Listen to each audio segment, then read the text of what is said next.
this is a special drink and draw.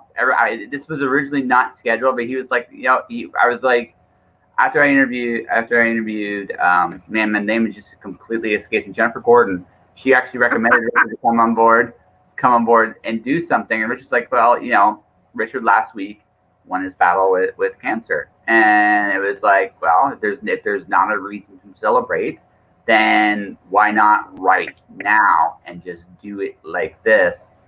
Yeah, let's just do it. Why not? Do it. Well, fuck it. Like, if there's anything in doing this, is that life is short, and you gotta take advantage of the opportunities that present themselves when they're there. Yeah. That's a lesson everybody should just take to heart all the time, every day. Well, but a lot of us don't, and I think it's because we just take things for granted. It is what it is. Well, I just think like, okay, I had my own, like, not cancer, but I had my own little brush with my own mortality, and I realized it's just I think we all think we're invincible, right? I think that's what we do. Yeah. I'm sorry, I'm we do. And it's a shame because it's we think we're invincible, and at the same time, since everything just happens all the time, and there's hardly anything that's going around, it's like, we just take things for granted. Yeah, we do. Hi, sorry for my crazy hair. No, it's okay. We got to come. This is Highland Fighter. Highland Fighter, hello. This is Richard. He draws stuff. Hello. Yeah. So, no, like I went through and it's odd because after going through my own experience, it killed a lot of my fear. Like, honestly, I have become a lot bolder. I'm not. I in the back of my head, I know it can all end, but in an odd way, it made me more bulletproof in a weird, really, really weird sense, because I recognize that how fragile life is, and that the only moments I am guaranteed to have is now. So I try to do everything I can to follow whatever's here, right, and just go for it, because you don't know like where anything can lead you, and what matters is right now. Yeah. Exactly. It's like, yeah, you're right. There's so many nuances to that, and it's a shame that it takes something as traumatic and dramatic as something that could cause you or people that you love great serious harm or change your life immediately. I mean, it's like you have to have like some sort of traumatic event in order to take that course of action for the rest of your life. And it would be nice if it was just instinctive in all of us, but unfortunately it isn't. And it's even more unfortunate that we have to have that type of event to happen to us in order to bring us to that level. But one way or another, we're at that level. And I'm glad you're at that level. And I've been at this level for a while, but the cancer just pushed it up about another fivefold or something. Yeah. It was odd. It was a very odd thing. It really was. It just showed up out of nowhere. It showed up out of nowhere. It made you feel. Yeah, it's a cancer that's not that didn't have any genetic relation or anything. Like I don't have a family history of that particular cancer, and it's like, and that's worse because it just showed up out of nowhere. And it just I think it showed up right around this time last year. What was I doing? I was studying a little bit of martial arts, and I pulled my neck, and all of a sudden I felt this bump underneath my neck. I was like, "Oh, what the hell is that?" And I told my wife, who was my fiance then, and she's just like, "It could be an injury, but you need to check it." And I go, "Okay." So I go to the doctors before I moved here to the United Kingdom, because that's my wife's British. I went to the American doctor. He took a look at it, and he said, "We'll take a blood test, but it's probably nothing." And they didn't find anything. When I moved here, the doctors here, they had me go and take a sonogram and get a sonogram.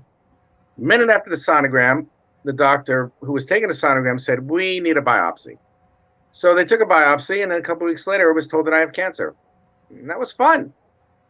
It's like I land here like in March, just before all the quarantining and everything, and then I find out less than a month later I have cancer. That was yummy. Wow. Yeah, and so I had 2 surgeries. I had my tonsils taken out first, which a man of my age, it's difficult to do, and it's rather painful. And it was for a good week and a half. I couldn't swallow anything. It was complete agony. It was really the worst. And then they determined that the cancer that I had was in my lymph nodes, in up here in my neck. So I don't think anybody can see it at this point, but they had to make an incision in the back of my ear all the way down here. You see that, baby? Yeah. Look at that. That's nasty. So they had to they filleted me. They filleted me open, pulled the skin over my face, pulled the other part of my skin over, I don't know, somewhere, like wrapped up in a pillow. And to get to the cancer, they had to cut my neck muscle here right in half, which really freaked me out because I'm like, oh, that's why it's so damn tight, because of the sutures.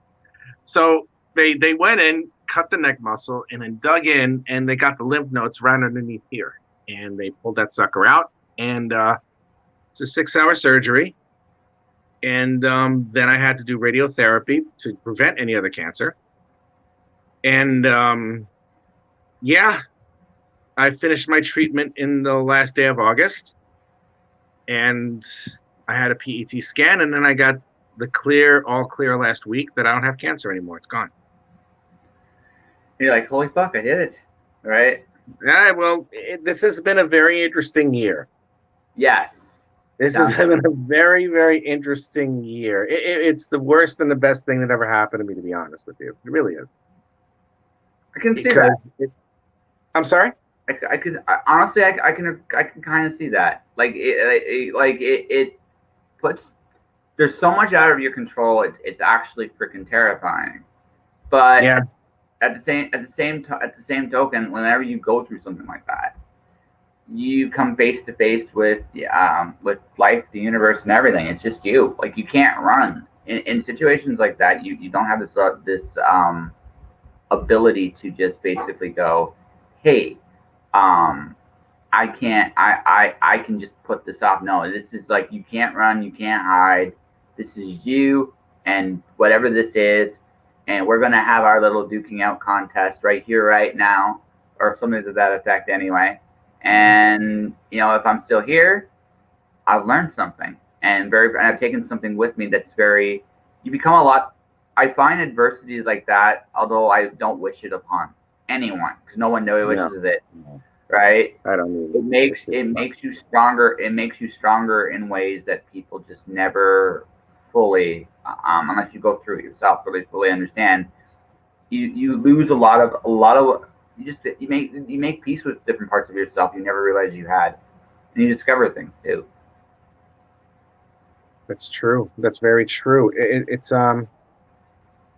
you realize that it's inevitable. Mm-hmm. So why worry about it? Exactly.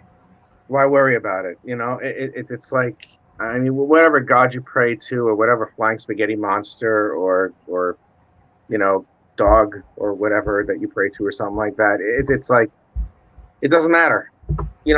Things are the way they are, and they just happen. They happen randomly, and death happens randomly also, and illness happens randomly. So why worry about it? Just fight it, beat it, and live on. That's all you got to do. That's all you have to do. Yeah. It's the easiest thing in the world. I mean, no one really needs to continuously, theorize or try and be so philosophical about the meaning of life. The meaning of life is to experience it, mm-hmm. and to just continuously improve. I mean, that's what all organic matter is supposed to do, is just improve on itself. So evolve, and live. Huh? Yeah, exactly. And just keep on living and producing and reproducing and doing all this other lovely stuff. So yeah, just don't stop. Whatever you do, man. That's really all it is.